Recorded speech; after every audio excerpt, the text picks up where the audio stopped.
Começa mais uma edição do JR 15 Minutos, o podcast da Record TV que aprofunda as notícias que mais mexem com a nossa vida.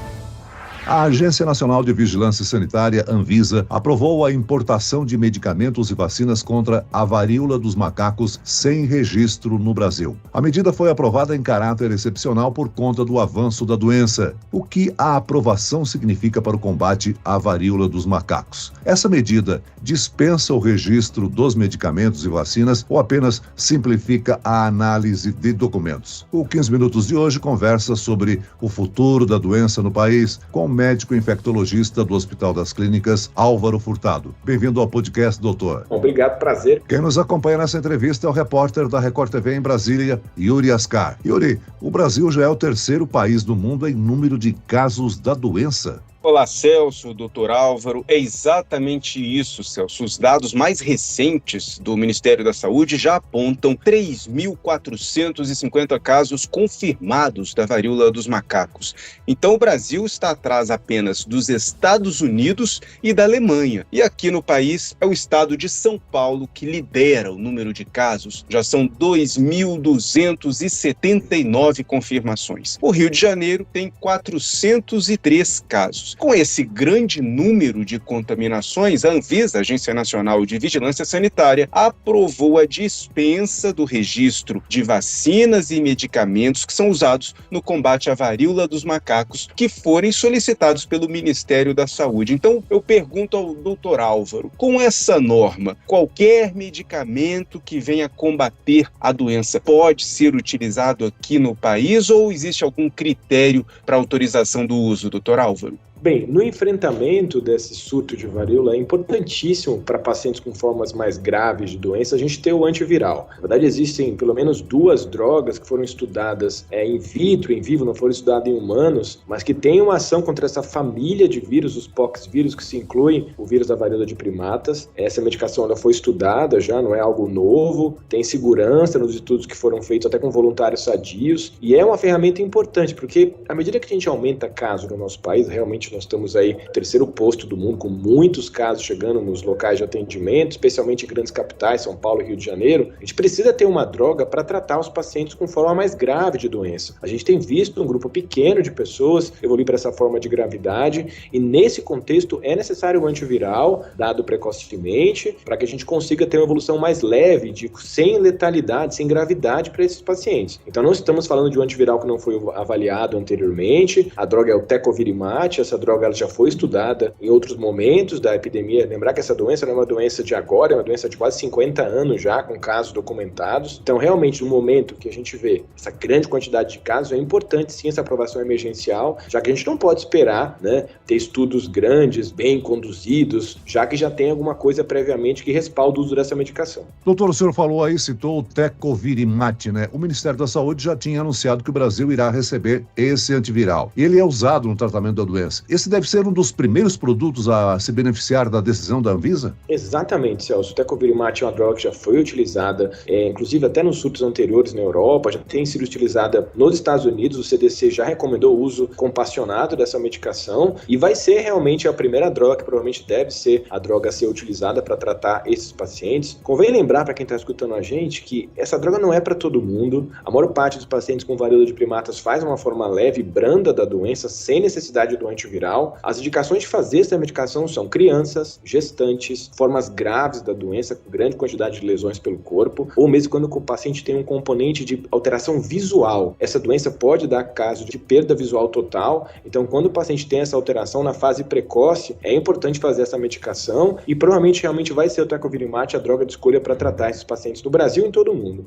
Agora, doutor Álvaro, esse remédio, Tecovirimat, ele é caro? Por que essa restrição? Por que o uso somente para pacientes que possam estar mais graves? Primeiro que a maior parte dos pacientes não precisa de antiviral, de nenhuma medicação, porque as lesões cicatrizam, o paciente evolui bem, então assim, não há respaldo em utilizar essa droga para pacientes com forma leve e branda de doença. Então vai ter um nicho muito pequeno de pessoas que vão necessariamente se beneficiar do uso dessa medicação, A medicação realmente, toda medicação nova tem um custo elevado nessa fase inicial, mas como é uma situação de emergência em saúde pública, nesse momento a gente relativiza essa questão de custo, propriamente a OMS e a dispensação dessas medicações passa por esse crivo, mas não é para todo mundo realmente o uso do antiviral, é só para situações específicas. Então não devemos ter um volume muito grande de prescrição dessa medicação no Brasil. Mas é importante ter, porque se a gente começa a ver paciente mais grave e não tem essa medicação para prescrever, você perde a oportunidade de que esse paciente não evolua para uma forma mais grave da doença. Doutor Álvaro, vamos falar da vacina. A medida da Anvisa facilita a compra. Agora, o problema não é a falta de vacina suficiente para todos os países interessados? Exatamente, Celso. A gente vive uma escassez de doses, né? Infelizmente, temos um fabricante mundial só na Dinamarca dessa vacina, e realmente você ter um produtor mundial com essa demanda de vacinas de vários países do mundo, lembrar que a monkeypox já há mais de 90 países com casos confirmados de doença, então essa necessidade não é só no Brasil, mas de vários países. Alguns já têm essa vacina, mas teremos essa dificuldade de lidar com o estudo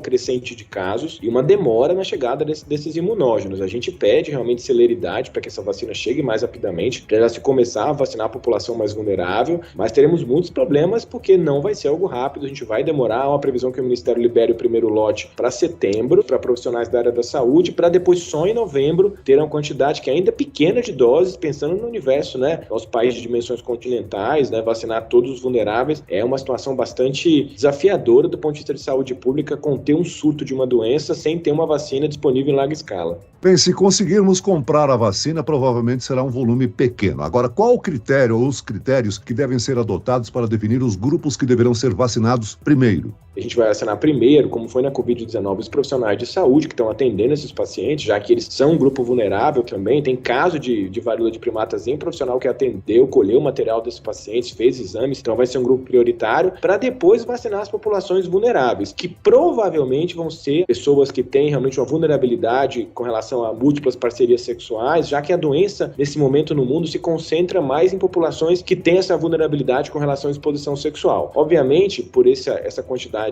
escassa de doses, eu vou ter que ter essa priorização para depois vacinar grupos menos vulneráveis. Também lembrar a consideração de vacinação de gestantes, apesar de poucos estudos, né, com relação à segurança dessas vacinas durante a gestação. Agora, doutor Álvaro, a gente já viu aí que tem pouca vacina no mundo, algo parecido com a Covid-19 também no início da fabricação das vacinas. E o que o país fez, né? O Brasil fez parcerias importantes para conseguir fabricar aqui no Brasil as vacinas contra a Covid, por exemplo, parcerias da Fiocruz e do Butantan. Isso é possível ser repetido agora? Seria a nossa solução para resolver o problema de escassez de doses, né? Transferência de tecnologia desses países, especialmente do único produtor, para outros países do mundo. Eu acho que essa situação tem que acontecer de forma mais rápida, porque senão a gente vai ficar numa situação bastante complexa. Lembrar que o Brasil tem realmente, dentro dessas duas grandes instituições, a Fiocruz e o Butantan, total capacidade de fabricação de vacinas, tanto que a gente tem essa transferência de tecnologia, né? A questão é se vai haver ou não essa transferência, começar uma negociação, né, com relação a essa possibilidade, mas temos condições sim de fabricar vacinas no nosso país. A grande questão é ter toda essa negociação para que isso seja aconteça de uma forma mais rápida. Não espere a situação piorar do ponto de vista epidemiológico, como vem acontecendo nas últimas semanas, não só no Brasil, mas em vários países do mundo. Cabe destacar que países que já começaram um esquema vacinal para populações vulneráveis já tem uma curva em platô ou em queda, especialmente dados lá do Reino Unido, para mostrar que esse surto realmente ele pode ser controlado se a gente tiver celeridade na questão da dispensação dessas vacinas. Agora, doutor, vamos esclarecer aqui uma dúvida. Se não me engano, até 1980, a vacinação contra a varíola era obrigatória em todas as pessoas, né? Pessoas mais velhas que chegaram a receber essa vacina contra a varíola humana, elas são menos vulneráveis à varíola dos macacos? Isso é uma pergunta que todo mundo faz, uma pergunta importante, já que muita gente que já tem a imunidade acima de 45, 50 anos tomou essa vacina de varíola. O que os estudos estão mostrando é que realmente a proteção é só parcial. Eu não tenho uma proteção total com essa vacina para esse surto total. Então, quem tomou essa vacina de varíola lá atrás não é considerado uma pessoa totalmente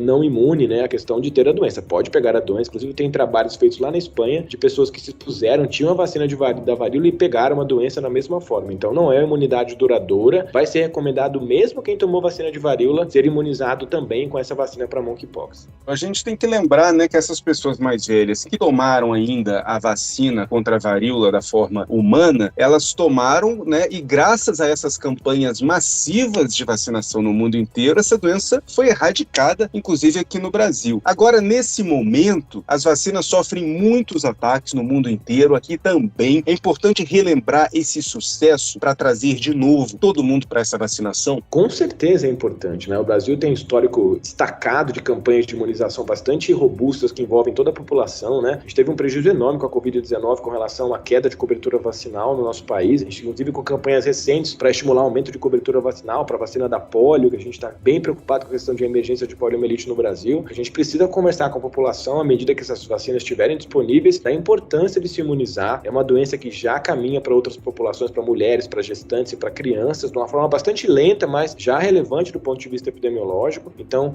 vai ser necessária uma comunicação social com a população, do entendimento da necessidade dessas vacinas, especialmente para as populações mais vulneráveis, numa fase de uma campanha inicial de imunização para monkeypox. Doutor Álvaro, a França registrou o primeiro caso de transmissão para um cachorro. O vírus que acometeu o cão é igual ao que infectou um de seus donos. O que o caso de varíola dos macacos em cachorro pode significar para o futuro da doença? Isso é algo incomum? Olha, essa situação, usualmente, a varíola é considerada de macacos uma zoonose. O primeiro surto na África, lá nos anos 80, anos 90, era de animais que transmitiam para o homem. Quando você tem um evento inverso, a gente chama isso de retrozoonose. O homem transmite por animal. Então, o que isso tem de implicação no ponto de vista de saúde pública e de cuidados individuais? Todo mundo que tem varíola de primatas, é necessário o isolamento do animal de estimação, do pet de estimação, senão ele pode transmitir para o animal, e isso pode amplificar a cadeia de transmissão. Eu vou ter que estudar melhor o comportamento dessa doença em animais, especialmente cães e gatos, já que no mundo moderno muita gente tem animais de estimação. Então é outra preocupação, né? O estudo da zoonose inversa do ponto de vista de transmissibilidade, o que isso pode dificultar o controle da doença no mundo. Doutor Álvaro, o nome é varíola dos macacos. A gente está vendo agora que até o cachorro pega e do próprio humano. Mas apesar desse nome, o que o macaco tem de fato de relação com esse vírus da varíola? Porque eles não são os culpados pela disseminação da doença, né? Exatamente. O macaco ele é tão vítima quanto o humano. Ele pode ter a varíola, ele não é um reservatório da doença. Acredita-se que os reservatórios sejam alguns animais silvestres lá na África, esquilos, mussaranhos, alguns mamíferos ou mesmo roedores podem realmente ser o reservatório. Então, na verdade, a gente está vendo muita gente culpabilizar o macaco, até algumas situações muito complicadas de pessoas indo lá e querendo matar os macaquinhos. Então, isso não tem absolutamente nenhum nexo, né? Os macacos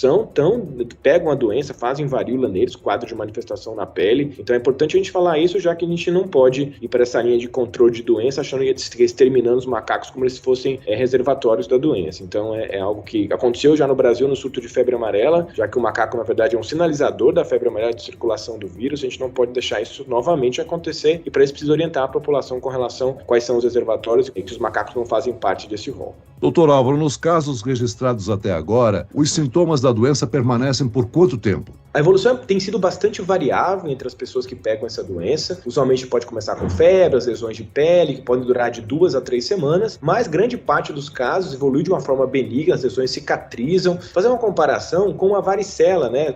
Muita gente teve catapora, então começa a pipocar as lesões da pele e depois de alguns dias as lesões vão cicatrizando e os pacientes evoluem bem. As maiores complicações são quando essas lesões ficam concentradas em áreas onde o paciente pode ter muita dor, né? E aí realmente a analgesia é importante, mas 2 a 3 semanas usualmente é o tempo dessas lesões cicatrizarem e os pacientes acabam recuperando 99% deles de uma forma benigna, sem complicações. Bem, vamos aproveitar o podcast e reforçar a importância dos cuidados e prevenção. Doutor Álvaro, o que fazer para se proteger do vírus causador da varíola dos macacos? Olha, já que a gente não tem vacina disponível, que seria uma excelente estratégia de prevenção, a transmissão é contato pele a pele e, mais importante, durante a atividade sexual. Então, a orientação é que você realmente evite entrar em contato com pessoas doentes, né? Se tiver alguém com essa varíola dentro de casa, isolamento, de utensílios de uso pessoal, a doença pode ser transmitida por compartilhamento, especialmente de lençóis e de roupas, né? Se você tiver algum quadro de manifestação de pele, lesões, vesículas, bolhas que aparecem em qualquer topografia do corpo, procurar um serviço para ser avaliado, né? Isso é importante. Quando você for frequentar algum local, festas, eventos com muitas pessoas, ir com roupa comprida, né? Evitar esse contato que é muito prolongado, de encostar numa região de pele íntegra, ou mesmo até com alguma lesão. Então a gente tem recomendado que as pessoas realmente evitem esses locais, especialmente se estiverem sem roupas de mangas curtas, né? né? Além dos cuidados de casa, higienização de mãos. Lembrar que essa doença também pode ser transmitida por via respiratória, então em locais ali que você tem um pouco de dúvida, usar a máscara pode ser também uma estratégia de prevenção, apesar da transmissão respiratória não ser a mais importante da monkeypox, é a transmissão pele a pele, então realmente esses fatores de risco estão relacionados muito mais ao contato interhumano, quando ele encosta ali na região da pele alterada e pode realmente transmitir nesse momento de doença. Muito bem, o 15 Minutos de hoje termina aqui. Eu quero agradecer a participação e as informações do médico infectologista do Hospital das Clínicas, Dr. Álvaro. Obrigado, doutor. Muito obrigado. E agradeço a presença do repórter da Record TV em Brasília, Yuri Ascar. Obrigado, Yuri. Obrigado, Celso. Obrigado, Dr. Álvaro. Esse podcast contou com a produção de David Bezerra e dos estagiários Lucas Brito e Kátia Brazão. Sonoplastia de Marcos Vinícius. Coordenação de conteúdo, Camila Moraes, Edivaldo Nunes e Deni Almeida. Direção editorial, Tiago Contreira. Vice-presidente de jornalismo, Antônio Guerreiro. E eu, Celso Freitas, te aguardo no próximo episódio. Até lá.